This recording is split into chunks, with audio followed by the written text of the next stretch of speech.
Good afternoon. Welcome to the Weingarten Center at University of Pennsylvania. My name is Jane Hollihan. I'm the Executive Director of the Weingarten Center, and it has been an extraordinary experience over the past 6 weeks where we've been able to present leaders in the area of disability activism, advocacy, education. And so here we are, April 1st, and with our theme of reflecting upon the past, planning for the future. This is our 20th Disability Symposium. And although we would prefer to do it in person, we have been able to present some really dynamic speakers over this past 6 weeks. And today is no different. So before we begin, I do want to do a welcome to Sharon Smith, who's going to deliver a message. Sharon is the Associate Vice Provost for University Life, overseeing Penn Violence Prevention, Student Intervention Services, and the Weingarten Center. And the Weingarten Center includes both academic support and disability services. Her areas work closely with counseling and psychology services, student health services, international student and scholars services, the chaplain's office, and the 12 schools in a shared mission to serve students navigating Penn. Sharon came to Penn in 1987, serving in various leadership positions, including PennCap, New Student Orientation, and Open Expression. He helped create the mission and framework of Student Intervention Services, which leads the university's response to emergencies and critical incidents involving students. She earned a bachelor's degree in psychology from Penn State University and a master's degree in counseling psychology from Temple University. Sharon is our inspiration. She guides us, she encourages us. And Sharon, I'm going to turn it over to you so that you can deliver a message. Thank you, Jane. And now I'm kind of nervous.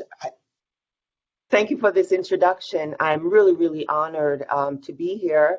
And I'm in awe of the work supporting students, especially students with disabilities.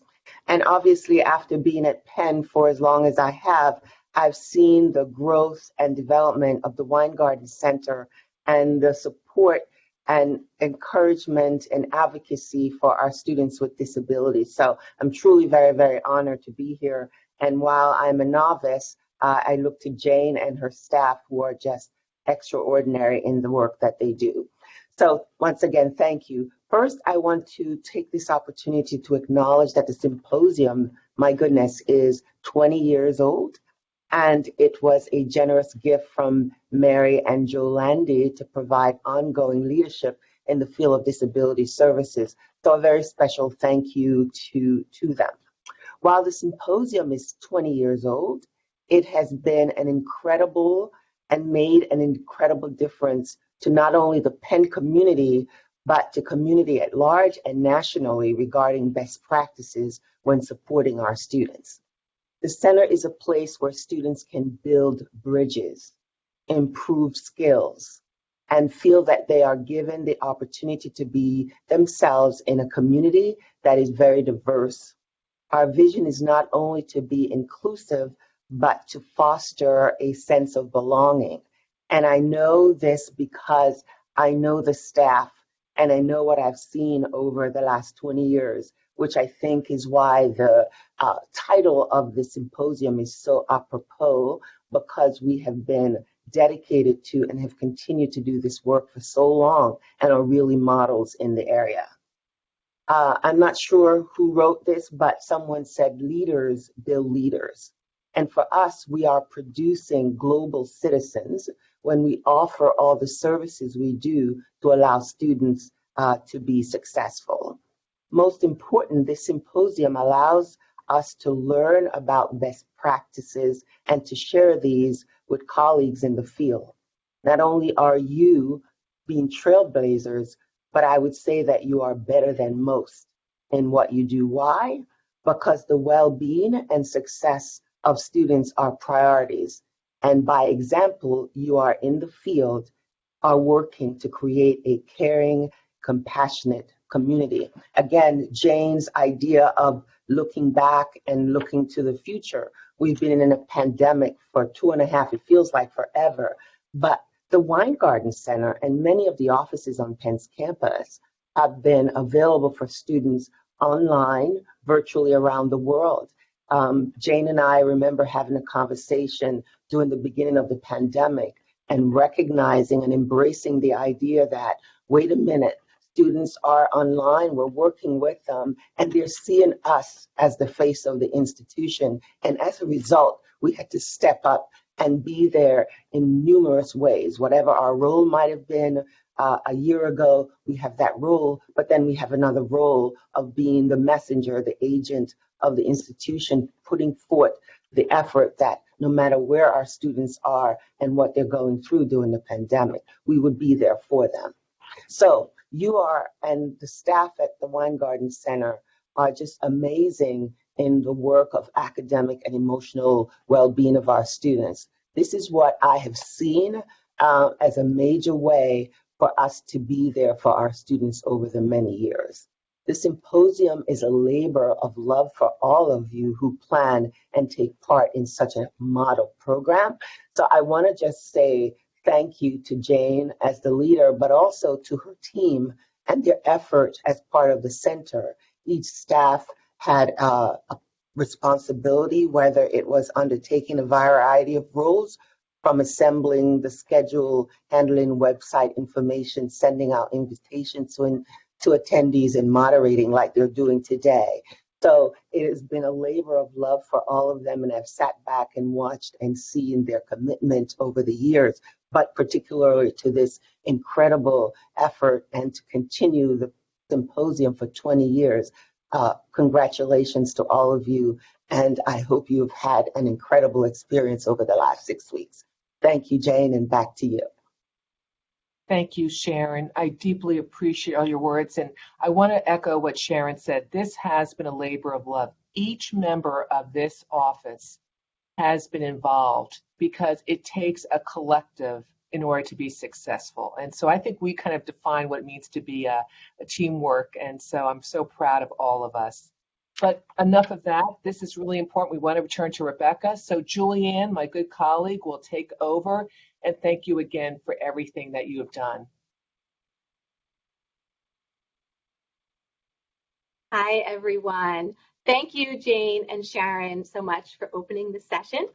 My name is Julianne Reynolds. I am an Associate Director in Academic Support at the Weingarten Center, and I'm really excited to be moderating this session with my colleague, Ryan Miller, who is the Director of Academic Support.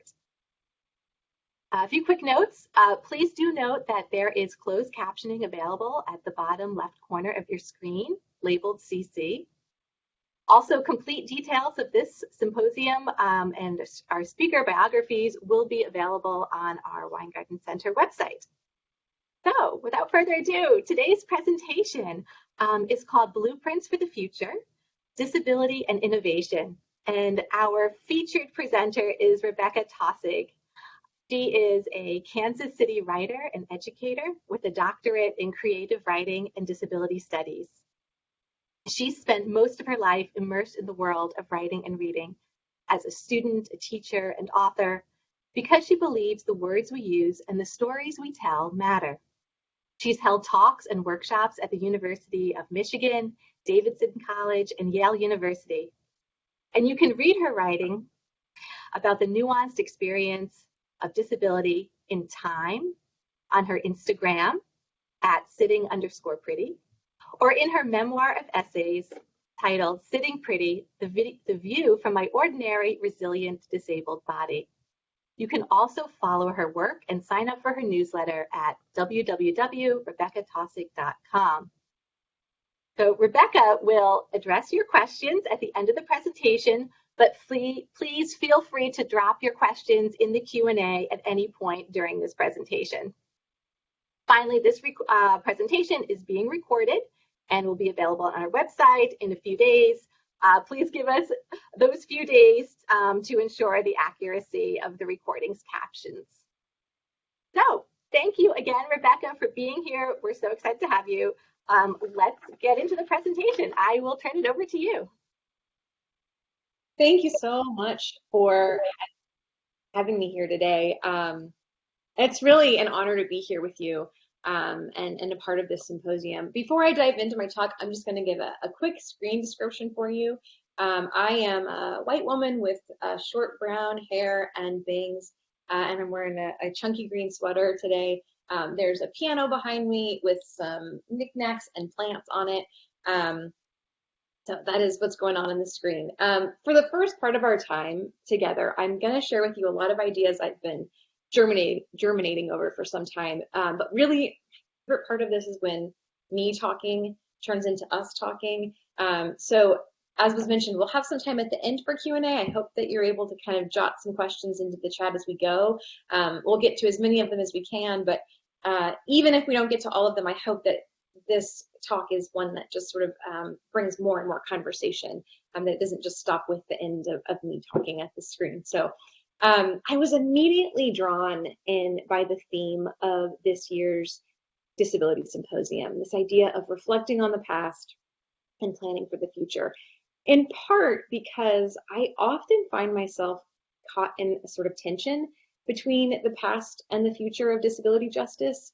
I'm caught in this space between my overwhelming gratitude for all of the profound and powerful ways that disability activists have transformed our world for the better, and also this frustration for all of the ways that our world is so far from what we know it should and could be. I was 4 years old when President George H.W. Bush signed the Americans with Disabilities Act into law. And I had become paralyzed from childhood cancer the year before. And I didn't actually know in 1990 that I was disabled, which maybe sounds like kind of a silly thing to say. I, of course, knew that my legs didn't quite operate the way that my brothers and sisters did, and I could see that I wore leg braces. I used crutches and a walker. I didn't have my wheelchair yet, but that was coming right around the bend. But when I say I didn't know I was disabled, I mean I didn't really know what those differences in my body meant within the context of this larger world that I've been born into, and that there was something very much at odds between my body and that world. And it took me even longer to realize that my paralysis had somehow catapulted me into this whole group of people with all kinds of disabilities, with a shared history of being pushed out, separated from their families, from their peers, their communities, even sent away to institutions, sent away from schools, businesses, public transportation and employment. I certainly had no idea that disability activists had been fighting hard before I was even born to pave a way for people like me to have a place in our world. I didn't have a clue what life had been like for disabled people in the past. The idea that a disabled child, a child with disabilities, could be turned away from their school just because of their disability, it would have shocked me. But slowly, I started to learn the landscape of the world I lived in. And even as I sat inside of physical classrooms or rode an elevator in a public building, physically included, I started to piece together a system of values and beliefs that seemed to be built into the very blueprints of the universe, at least that's how it felt to me. And I learned things like faster is better than slower, and higher scores are better than lower ones, and independence is superior to dependence. I learned that disabled people weren't really seen as coveted partners, romantic partners, and it was thought that they couldn't or maybe shouldn't even be parents. I looked around the world and didn't see disabled people as teachers. I didn't see doctors with disabilities or flight attendants with disabilities or baristas with disabilities on screens or in real life. So I started to piece together that they weren't employed as much as their non-disabled counterparts. I learned that beautiful must look and move and dress like non-disabled, And I was digesting 1,000 tiny, sometimes almost invisible lessons about who belonged and who didn't belong. And while I was physically included, while the law dictated that, a school couldn't just send me away because I was disabled, everything, or at least so much of those spaces said I didn't actually belong. And before I knew it, I became a person who was wholeheartedly ashamed of her disability. So I started to find ways to hide it, to distance it, even from myself, to make it really small and inconsequential. So I started to dress in ways that hid the more disabled looking parts of myself, and I would like crop disability out of my photos, sort of scrub it clean. I pretended like inaccessibility didn't cost me anything. I didn't need anything extra. I just wanted to be included and to belong, and to make sure that I did my very best to pretend that I was normal, just like everyone else. And this word normal is so ubiquitous. It's so deeply embedded in our lexicon, tucked into our sentences and our assumptions about who belongs and who might be a problem. And as a new mom, it's become louder than ever for me. Like every tiny bit of my son, from the size and shape of his head to his weight and height and the number of words that he knows how to speak, all of it is measured against this average, and it's charted on like an actual bell curve with percentages attached to them. From our first sonogram, the words normal and not normal have been waved around like giant flags that are going to comfort us that he's doing okay because he looks normal, or warn us that something's wrong because that's not really normal. And it's not just our doctors. I mean, like we do it too. I how many times have I turned to my partner and said, like, is that really normal? It's exhausting, to be honest. And it's also hard to imagine a world where we don't talk about or think about humans in these terms. As an adolescent, I'd come to believe that my disability made me fundamentally abnormal. The body that I had meant that inherently I didn't belong. And this didn't seem like a result of anything man-made to me, like it was an invention or a construction. It felt self-evident.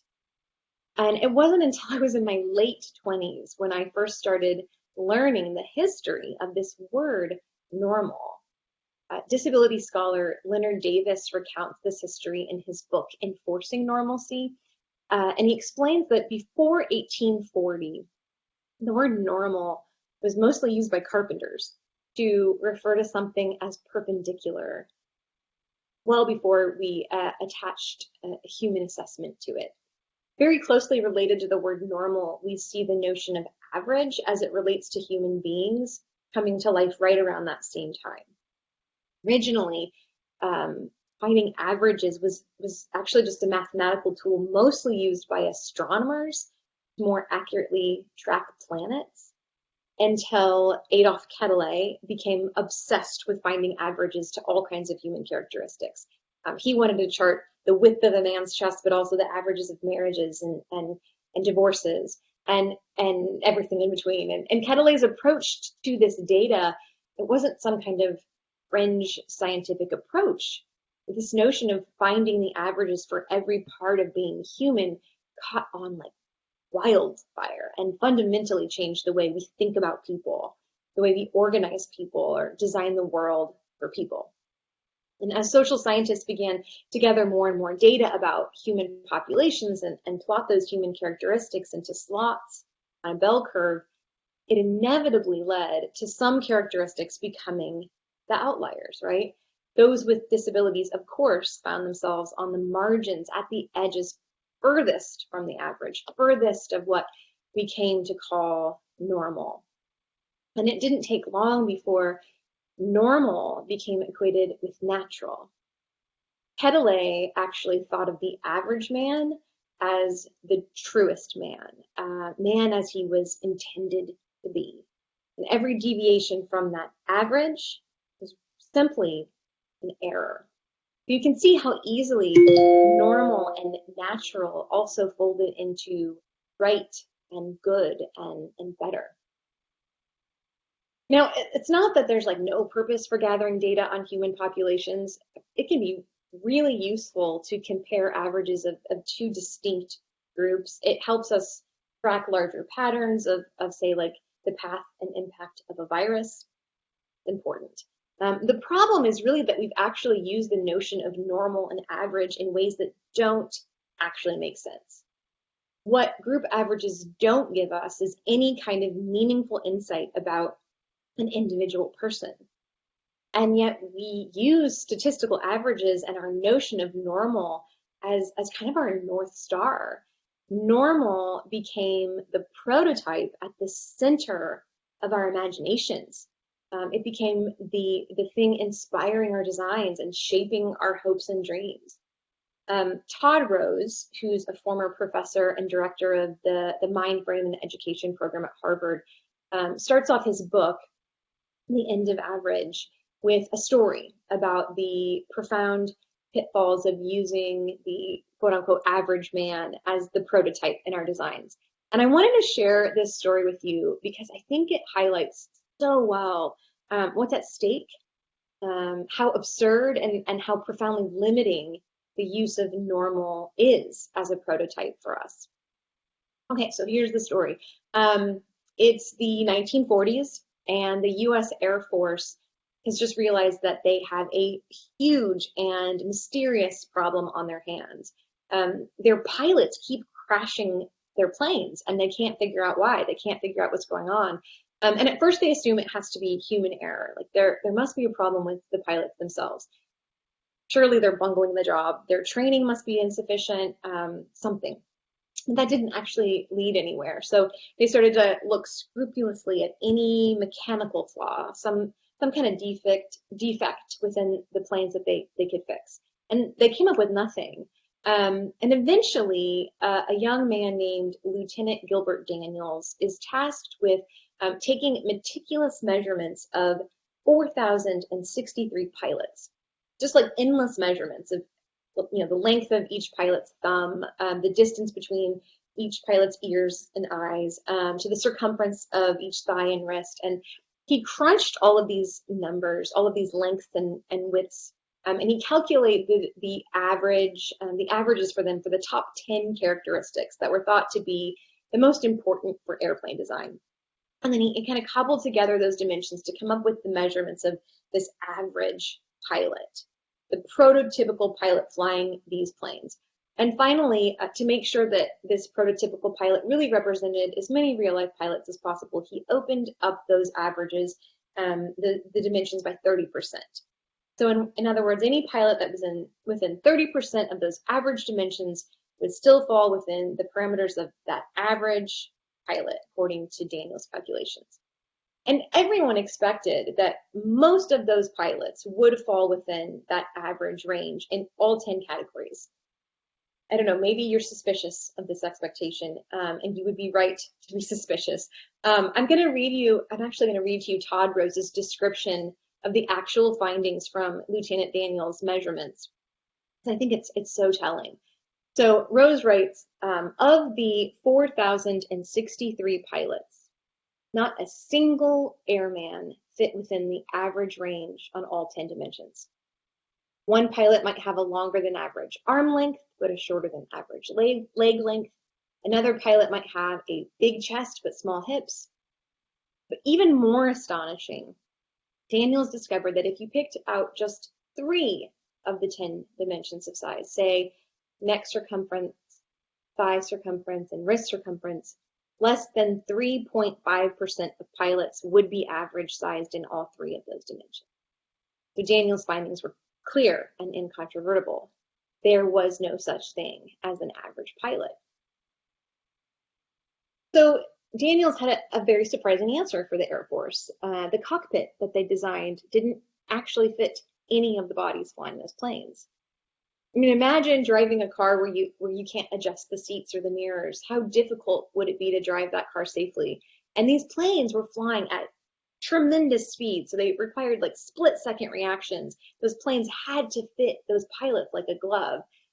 So the Air Force took swift action to fix this problem, and they demanded that their airplanes be designed in all 10 of those dimensions for pilots whose measurements fell anywhere between or within 5 to 95% of the average. And at first, airplane manufacturers were like, sorry, what? That's impossible. And it certainly couldn't be done in a way that was cost effective. It would take years to solve such a complicated problem, and that's just not how things work. We have to be practical. But the Air Force didn't budge, not on principles of inclusion or fairness, but because they had a real and pressing problem that needed to be fixed yesterday. The current design was costing them enormous amounts of money and human lives. So, get it done. And wouldn't you know, they did. In fact, the engineers figured it out pretty quickly and pretty cheaply. They designed adjustable foot pedals and helmet straps and flight suits. They designed adjustable seats, which you have probably used in a car because now they're standard technology in all automobiles. And yet, in many big and important ways, we continue to design the world as if the average pilot, the average student, worker, partner, child is a real thing. We continue to let the image of that normal person captivate our imaginations.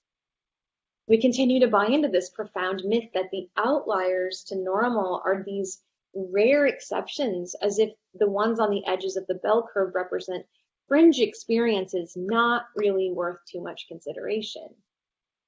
According to the World Health Organization, 1 billion people on the globe have some kind of disability. And I have to wonder how many of those people have been told that an accommodation couldn't be made, or a plan couldn't change, or an expectation couldn't budge because it would be too difficult, too time-consuming, too expensive. And yet, we're talking about 15% of the global population, a percentage which, according to the World Health Organization, is only increasing as people live longer and chronic health conditions become more common. I recognize this impulse to bend toward normal and minimize or erase or distance ourselves from disability because it's the same pattern I reenacted in my own life, right?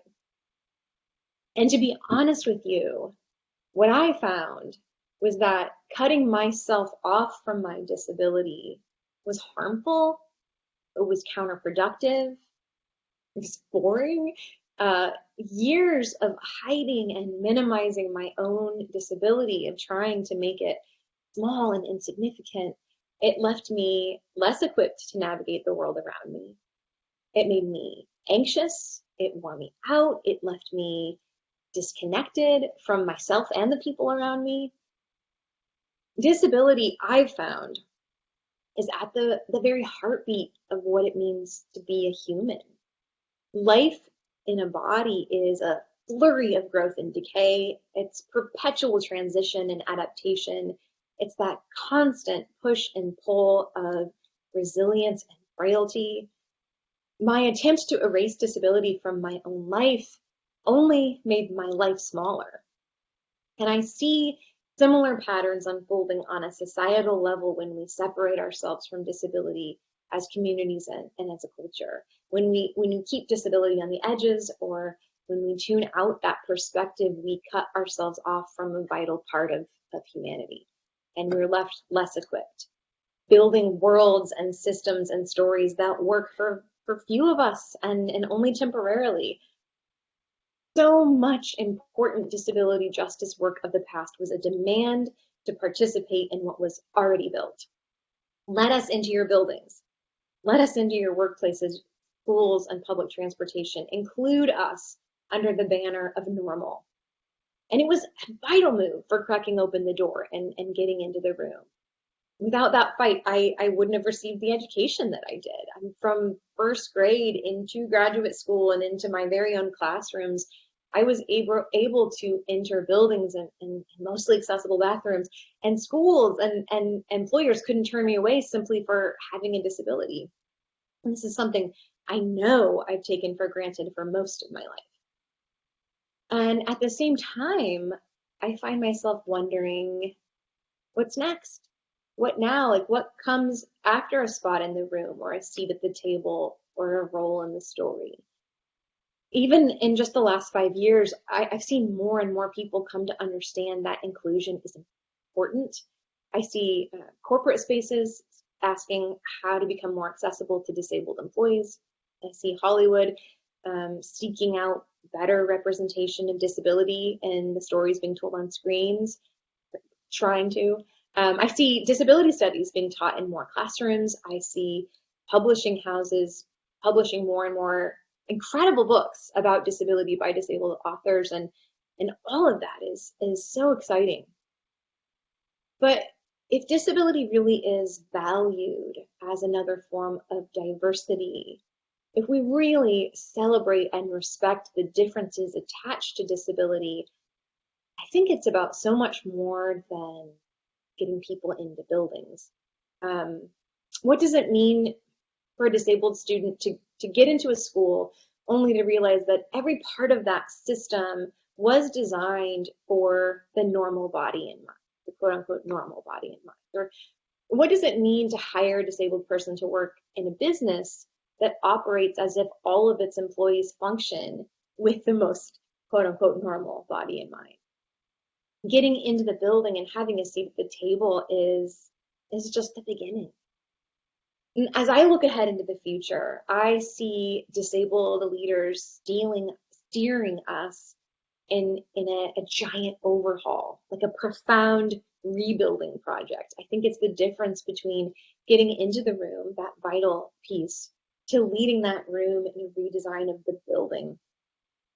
In her book, What Can a Body Do?, Sarah Hendren says, disability reveals just how unfinished the world really is.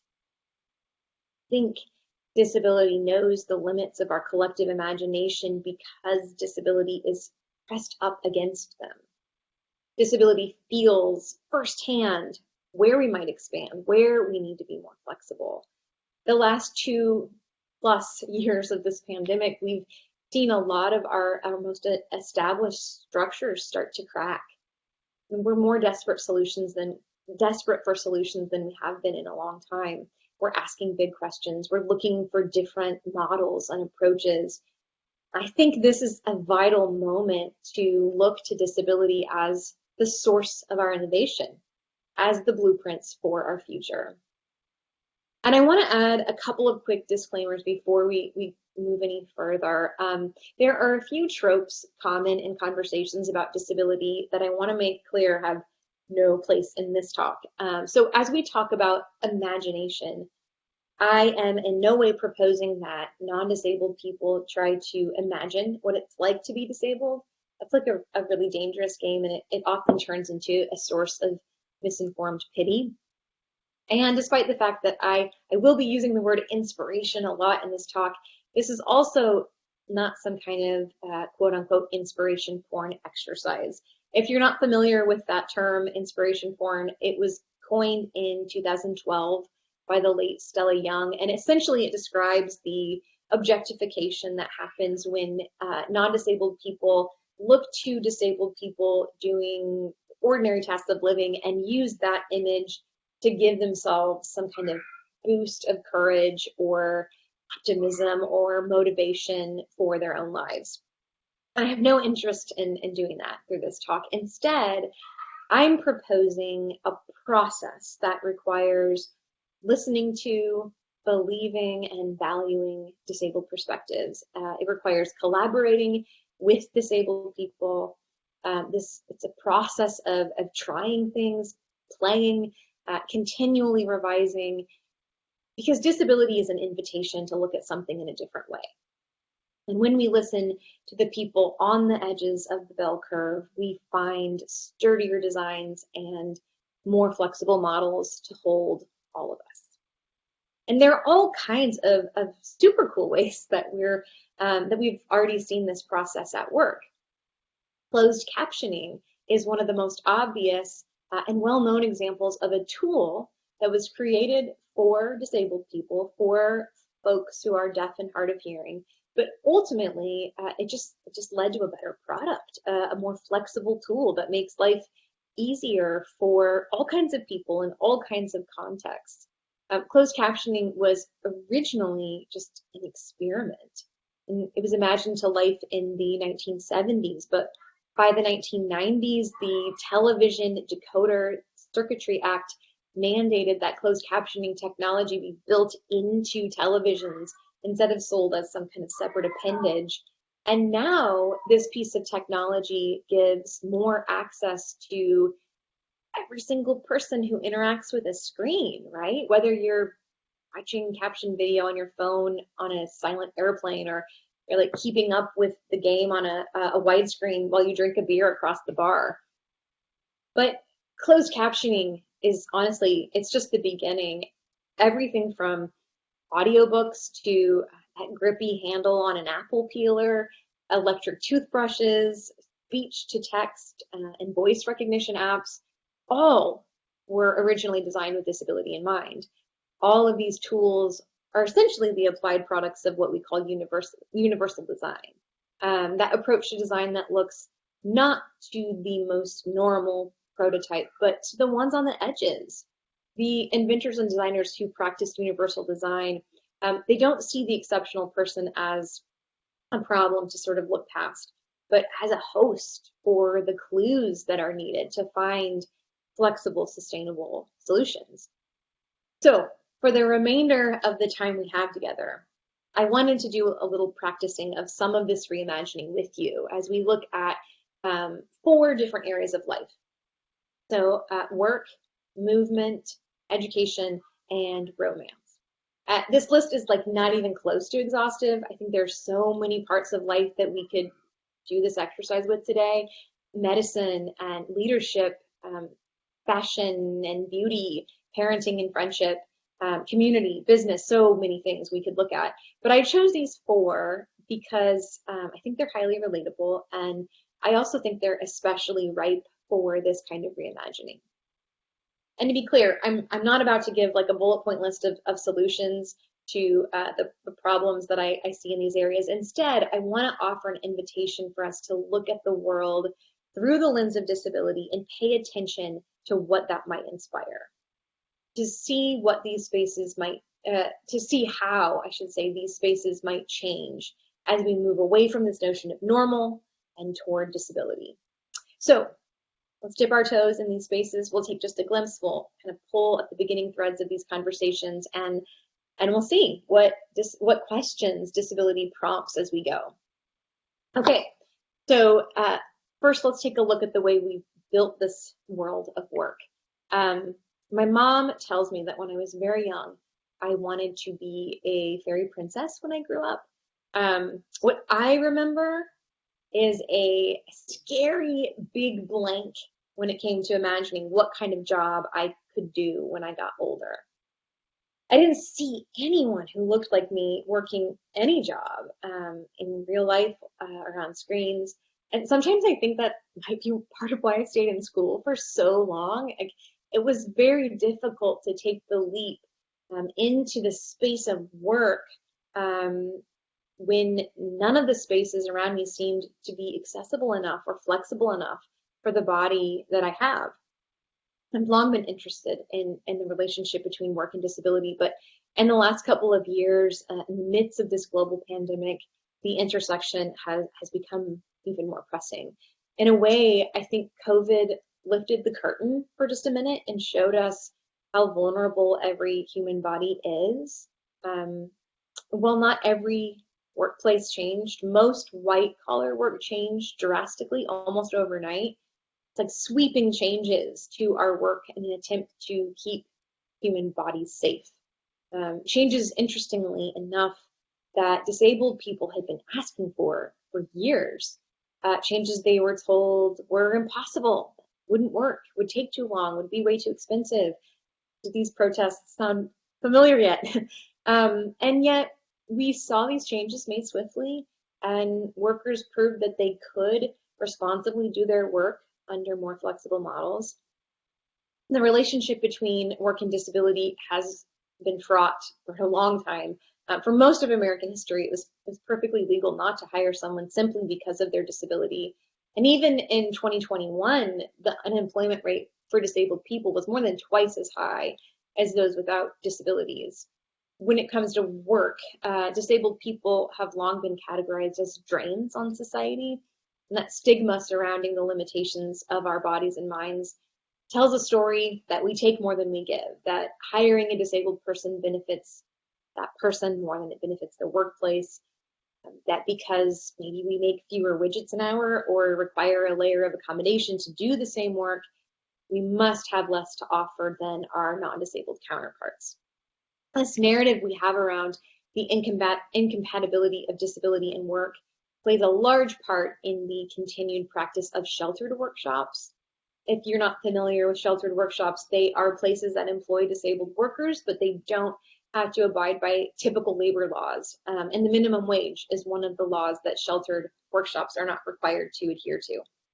So since 1938, when Congress passed the Fair Labor Standards Act, it has been legal to pay disabled people less than minimum wage.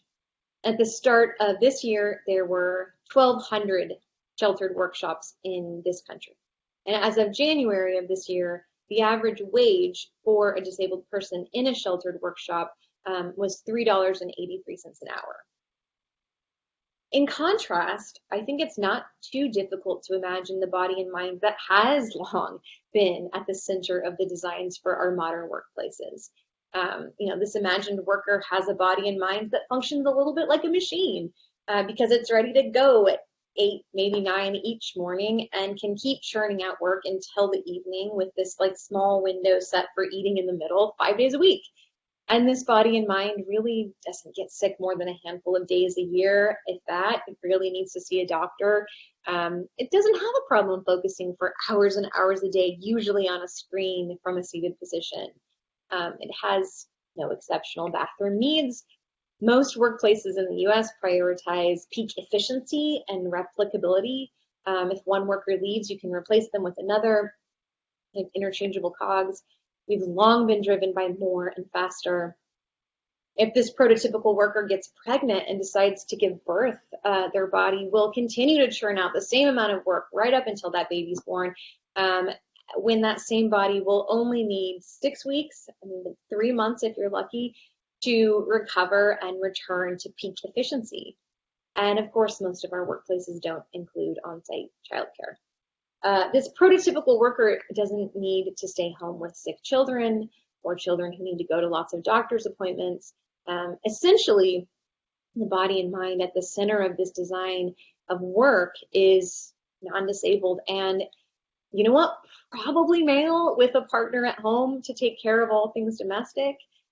In other words, we've long perpetuated a system of work that was fundamentally incompatible with most disabled people.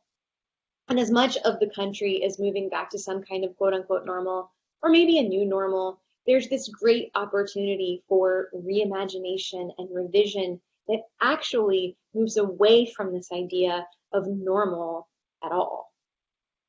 So disability is ready to ask, what other shapes can work take? What other ways might we participate in work? What would a flexible, accommodating work schedule look like for the outliers among us? And how might that benefit more of us? How can we arrange work in a way that allows workers to be other things too, like parents and caregivers and chronically ill and be people with hobbies? All kinds of new models of work are cropping up. We're seeing workplaces experiment with things like more flexibility for remote work going into the future, 4-day work weeks, 6-hour work days, even mental health days off, or closing the office for a stretch of days just to combat burnout. The UK is actually rolling out a lot of new forms of flexible work models right now, including job sharing, working from home, compressed hours, flexi time, annualized hours, staggered hours, phased retirement, all different ways of approaching this notion of traditional concepts of work. So to push even deeper, disability prompts us to consider the purpose of work, at least as we've conceived of it, like what it brings us individually and collectively. And ultimately, it prompts us to ask what actually is a valuable contribution to society. I don't know the answers to all of these questions about work, and I don't imagine that they're the same for every workplace. Things might shift depending on the purpose or dynamic of each workplace. But at the heart of it, I think we have to stop looking to some idea of an average or normal worker for our inspiration, and instead create frameworks with disability, limitation, vulnerability, and complicated bodies and minds at the center of it. The next idea I want us to dip our toes into is our relationship to movement. Our fixation on this idea of normal really enforces this idea that there are acceptable and unacceptable ways to move your body. And you've started to recognize in recent years the ways that movement has been gendered. We're starting to push against this notion or this expectation that those who are categorized as men or women should necessarily stand or sit or walk or gesture in traditionally masculine or feminine ways. And I've started to wonder about the ways that we dictate non-disabled ways of moving through the world as well. It's really easy for me to trace my own shame around my disabled ways of moving. When I was a kid, I crawled everywhere, around my house, around the neighborhood. I perpetually had scabby knees, but I found a way to get where I needed to go, and I didn't think too much about how that looked. I made up dances to Amy Grant songs. I imagined leading a dance team, sometimes with my aluminum walker, sometimes with my hot pink wheelchair, until I realized that people were watching me. And then pretty quickly, I pieced together that there were right ways and wrong ways to move your body. And I tried my best to match the right ways, or at least maybe like minimize the wrong movements by staying in my chair more and more, regardless of what that might cost me personally. I've been told that one of the reasons my parents decided to get my first wheelchair was that they were told by medical professionals that sitting in a chair would be more socially acceptable than struggling to walk with a walker. In other words, it was expected that the way I moved my body, kind of dragging one leg and swinging from side to side with the sway of each step, would negatively impact the way people saw me, impact friendships, job opportunities. Isn't that something? How much power we place on something as simple and as small as a step. And at the very same time, we've embedded tremendous shame into certain mobility tools, even as we readily accept other tools for mobility. We don't often recognize cars or planes or trains as mobility aids, tools that we rely on when our bodies need help completing a task. Wheelchairs, hearing aids, and canes and walkers ultimately serve the same function, right? But we cast them in an entirely different category. Somehow, these mobility aids represent something entirely different. Defeat or tragedy, or maybe plucky triumph. In fact, the stigma is so great that people will do tremendous harm to their bodies and live with profound pain and limitations simply to avoid using them, even as the world runs on mobility aids like cars and bikes and buses, right? When I'm talking about the stories we inscribe onto some mobility aids, I always think of that episode from The Office, Phyllis's Wedding, when Michael Scott is predictably making the day about himself, and he feels like especially honored by giving this role of pushing Phyllis's dad down the aisle in his wheelchair. And the funny moment comes when Phyllis's dad decides at the last second he's going to ditch his wheelchair and walk his daughter down the aisle like a proper dad. And Michael is like furiously and clunkily dragging the wheelchair up the aisle anyways, just livid that Phyllis's dad has ruined his moment by deciding to walk.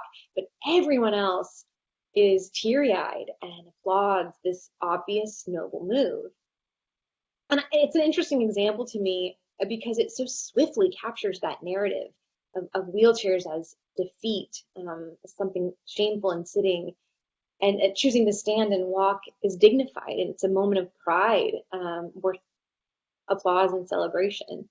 A few years ago, we saw this really interesting foil to the typical narratives around mobility devices.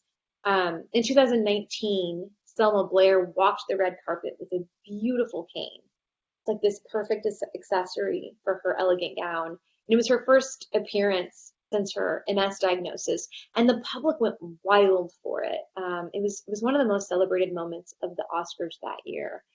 And while a lot of the chatter teetered on the edge of like soppy, sappy, look at the disabled woman being so brave kind of rhetoric, something else happened too. Other people who use canes or who will use canes one day were given this new picture of moving beautifully and elegantly through the world on the red carpet of all things, like this symbol of dazzle and class and achievement with a cane. And all of our imaginations expanded a little bit. Our ability to see who belongs in this space and what it can look like expanded. I think disability asks us to imagine what other ways might we move through this world? What else could this look like? I mentioned just a little bit ago that I stopped letting people see my more disabled ways of moving and dancing when I was pretty young.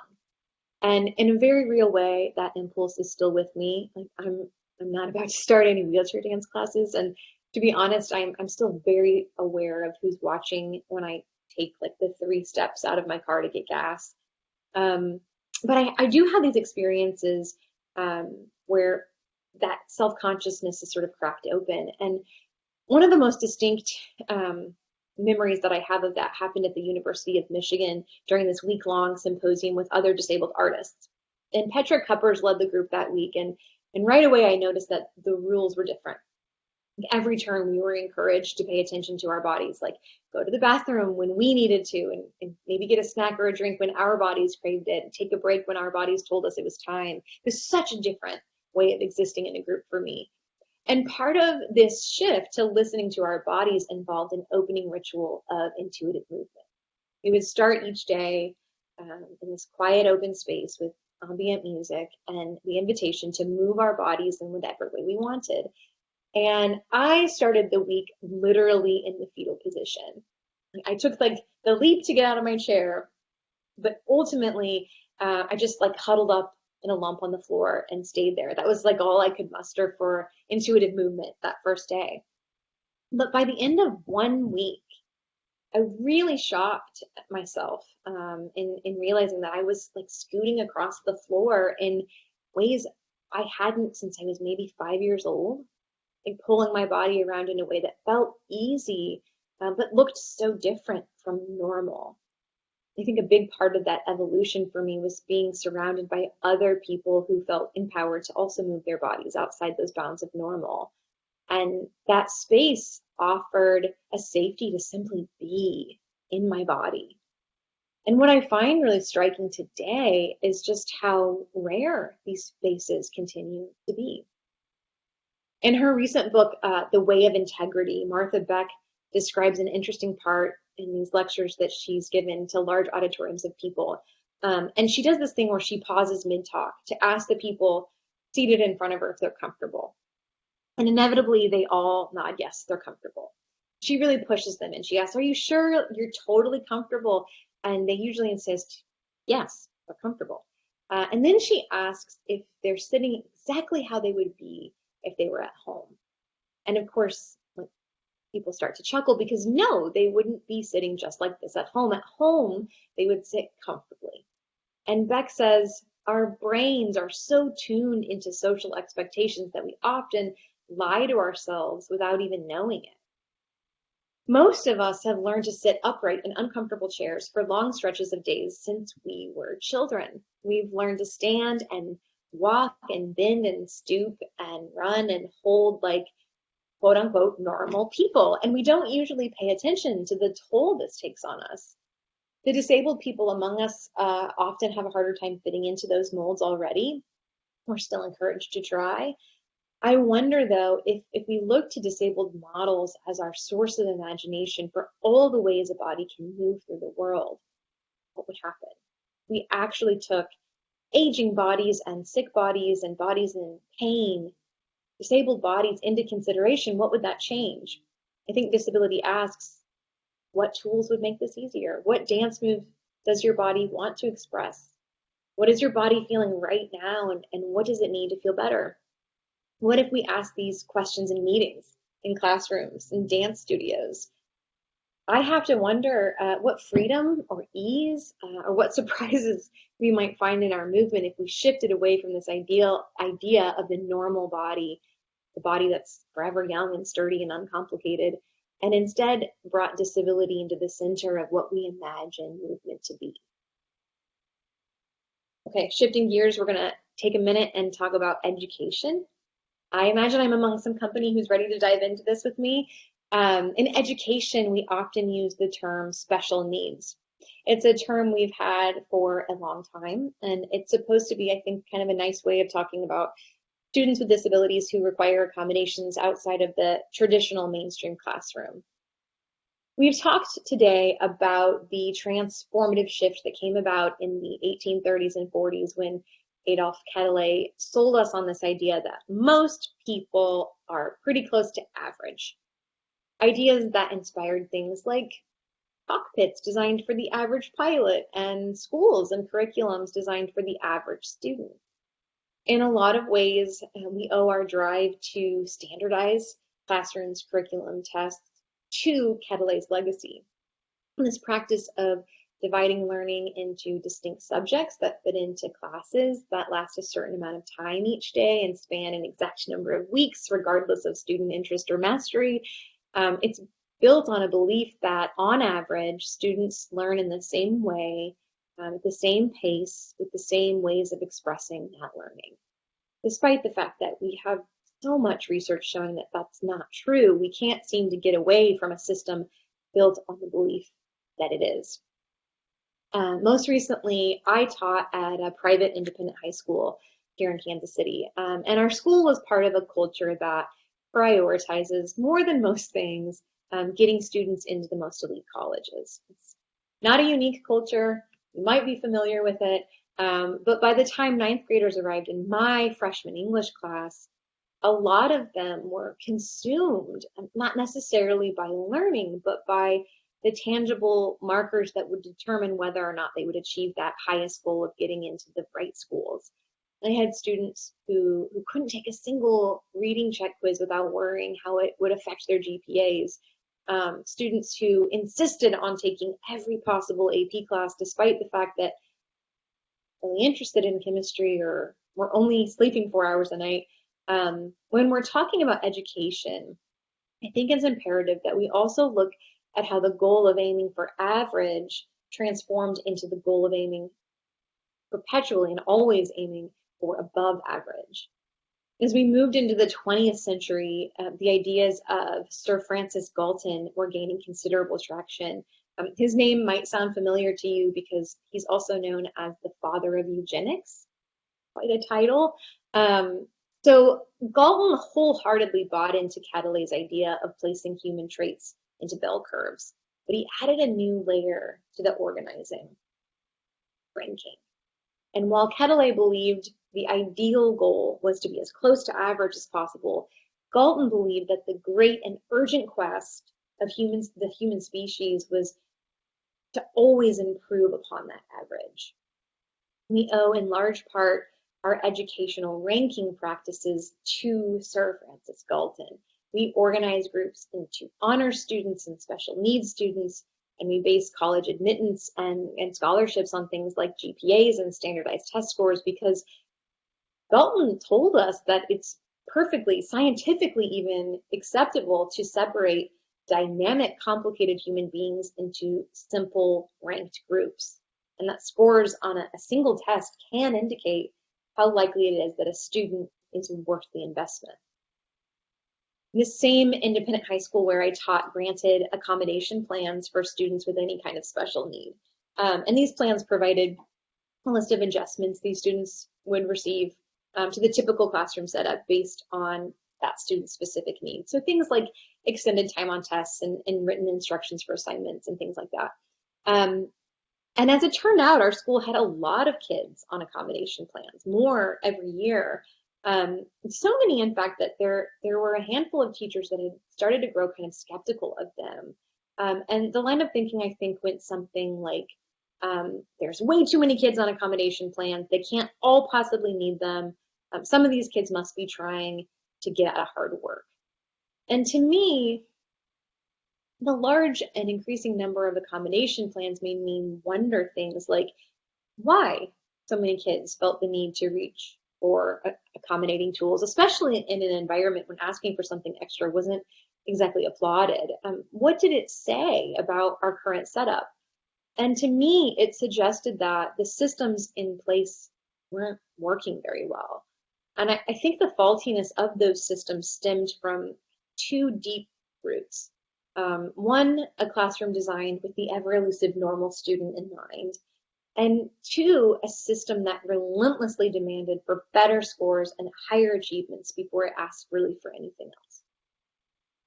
I have to tell you, I burned out so hard my first year of teaching at that school, and the ways that my body is still trying to recover from, honestly. However, I actually stayed another 2 years there. And one of the biggest reasons I was able to stay, shift that made the biggest difference for me, was connecting with other teachers who removed that banner of special needs from my shoulders and allowed my needs to coexist with theirs. I connected with teachers who leaned on me, just like I needed to lean on them. And together, we created sort of this interdependent system built on a collection of individual people, each with a unique set of assets and limitations that changed with time. And there was no pressure within that system to hide or minimize the needs that came with my disability. When I realized the power of spaces that allow our needs to be a part of the dynamic, not hidden in shame, I strove to recreate that as much as I could in my classroom. When I first started teaching there, I felt this great pressure to appear really tough, not let them see my vulnerabilities. I was driven by this fear of losing their respect. But by my third year, I had started to let go of some of that and just trust my skills as a teacher, trust that they wouldn't be diminished by acknowledging the ways that I was different. I was quicker to start inviting students to write on the board for me. I sometimes maybe would acknowledge when I was having a high pain day. And while I have no data to back this up, it really felt like I started to facilitate communities with more trust and respect than I was able to when I was driven by this fear of being seen as weak. And to me, trust and respect seem to be crucial pieces of learning together. I think disabled students and teachers invite us to let go of this myth of the normal student. And they show us that there are many ways to learn and just as many ways to express that learning. I think disability prompts us to focus on the amazing and entirely unique process of learning, the very real and specific steps that go into one student's learning process and how that gets codified into a skill, a tool with some kind of meaningful application. Disabled students have long not fit into the current structure of education. And instead of seeing that as an indictment on their abilities to learn, I think it's a sign of the weak points in the structure itself. Disability arrives in a classroom and asks, what's working and what isn't? And how can we rearrange this to make sense for the actual people here? And I think these are the exact questions we need to be asking in all of our classrooms. I think we create more inclusive environments when we bring human needs into the forefront instead of making some needs special or accommodations exceptional. And the final space I want to explore with you today is romance. I've saved the juiciest for last, yes. When I was working on my book a few years ago now, I ended up on a Reddit thread, because of course I did. And the thread all came back to this one woman's question for the men of Reddit. She wanted to know why she hadn't been on a date in the 18 years since she'd become disabled. Like, was it really all about her wheelchair?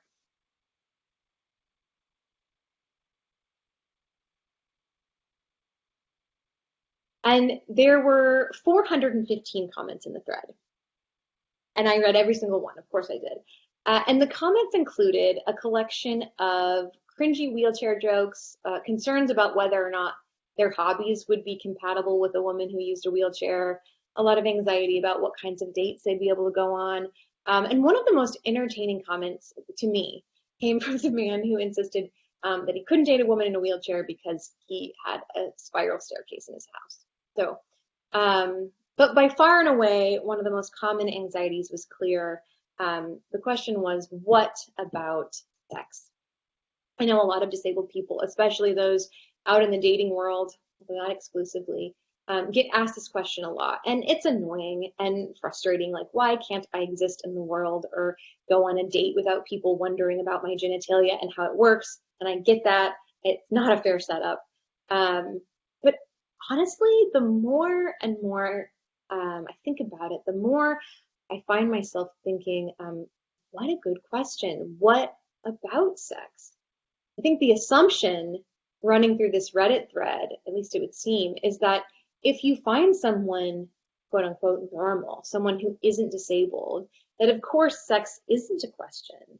Two normal people will easily and automatically have great sex. And I hope that you see some of the problem here. I think our poor men in Reddit had overlooked a fundamental piece to intimacy and partnership, because real life sex inherently involves complicated bodies and preferences that change over time and require continual communication and collaboration and creativity. So the question the men of Reddit brought to this one disabled woman, what about sex, is actually, I think, a good question. It's just that it seems like they reserved it for the one disabled woman they found on the internet instead of approaching every potential romantic connection with that same question mark. Although, let's be honest, we can workshop the phrasing and timing of that question. The second most common anxiety on this Reddit thread was the question, will I become a caregiver? A couple of years ago now, Dr. Phil had an interabled couple on his show. It was a guy with a disability who required some caregiving, and his girlfriend who found herself doing a lot of that caregiving. And ultimately, he gave them some very bad advice. He told the couple that their relationship could involve caregiving, or they could be lovers, but they couldn't have it both ways. In fact, Dr. Phil went as far as to say, in the quote that would soon become infamous on the internet, 100 out of 100 relationships involving caregiving fail. And it's not that I look to Dr. Phil as like this beacon of insight or authority on relationships or humans, but the guy has a massive platform, and he demonstrated in real time the ways that our fixation on normal bodies and minds constricts our imagination. While most of his viewers, I don't think probably really batted an eye, the corners of the internet populated with disabled people exploded in resistance. On Instagram, a lot of that resistance met under the hashtag 100 out of 100. And the last time I checked, I think there were well over 6,000 posts there, many of those posts telling personal stories from interabled relationships, people emphasizing that every single relationship involves a form of caregiving, posts describing what it actually felt like to give and receive that care, both as disabled and non-disabled people. And as a disabled woman who's almost exclusively seen love depicted as something reserved for non-disabled people, this collective protest and gathering of experiences was incredible to witness. Ultimately, our public expert, Dr. Phil, hadn't been granted the tools to imagine caregiving and romance in a way that all of these couples could and did, because caregiving is one of the most universal requirements of a long-term partnership, and in ways that I think are subtle and obvious. I think a healthy relationship always inevitably requires some form of caregiving from both parties. And if the two of you stay together long enough, some version of caregiving in the more traditional sense is probably inevitable. I've been with my partner, Micah, for 8 years now. And in that time, I've relied on him to varying degrees as my body has shifted and changed through pregnancy, through pain flares. Dynamic shifted again when he shattered his femur in 2017, and changed again when he was diagnosed with colon cancer in 2019. The dynamics shifted again when we became a family of 3 with this son whose abilities are shifting by the second. I think that's sort of the essence of being a child. And all of this negotiating and adapting and multi-directional caregiving is part of doing life with humans attached to bodies, I think. I think we're missing something vital when we imagine partnership, romance, or even families to only exist within the prototypes of normal. I wonder how much sturdier and kinder and maybe even easier our relationships would be if we started them with the questions disability inspired from the men of Reddit instead of assuming that we already know how any of this will go. I wish I could keep this conversation going all the way into the afternoon. I really would love to hear what parts of life you think could use some reimagining through the lens of disability, but I'm going to wrap things up with just a few final thoughts. Todd Rose boils our inheritance from Adolf Quetelet and Sir Francis Galton down into one sentence. He says, basically, they gave us this one idea, to be like everyone else, but better. And honestly, like, what an exhausting, unfulfilling, unimaginative inheritance. From what I see, disability does the exact opposite of that. It invites creativity, imagination, and innovation. Like the invention of closed captioning, it imagines and inspires new ways of connection and communication. Like Selma Blair using her cane at the Oscars, it gives us permission to live and age in our actual bodies with grace and dignity. Like all of the disabled students and workers who've been asking for more flexible work and learning for years, decades, it can identify the weak points in our current structures. Like all of the interabled couples gathering in protest under that 100 out of 100 hashtag, it offers sturdier, much needed love stories. When disability activists were fighting for a world that included disabled people, most people scoffed. A far-fetched dream that nobody would buy, right? The ADA was something that people thought would be impossible. It would take too much time and money to accomplish. And 30 years later, I'm the person reaping all of the benefits of that fight and taking all of it for granted. It makes me wonder what impossible dreams we can conjure, what unreasonable paths we can forge, what out of the question hopes we can actually make happen, and what gifts we can leave for future generations for them to totally take for granted, right? It's not just a matter of letting disabled people participate in the quote unquote normal world. It's letting go of our grip on this notion of normal as a valuable benchmark. It's not just letting disabled people in the door and then holding the status quo. It's allowing the inclusion of disability to inspire revision. It's looking to disability not as a fringe experience, not as someone to include because we feel like it's the right thing to do, but as an experience and perspective we desperately need in the world with the same kind of urgency the Air Force felt when they realized their planes were crashing and they didn't know how to stop it. Instead of keeping disability pushed to the edges, included by the series of awkward workarounds and afterthought amendments, I want us to pull disability into the center of the room, of the conversation, of the drawing board, of the very center of our imaginations. And then maybe we'll finally ditch the tired mantra, be like everyone else but better, and replace it with something cheesy and solid gold, like maybe even a question like, how can we make this place more hospitable for you, just you, as you are, because we need and want you. It's a little bit long and we can workshop it, but those are my thoughts that I have for you today, and hopefully at the very least they'll spark some conversations outside of this space.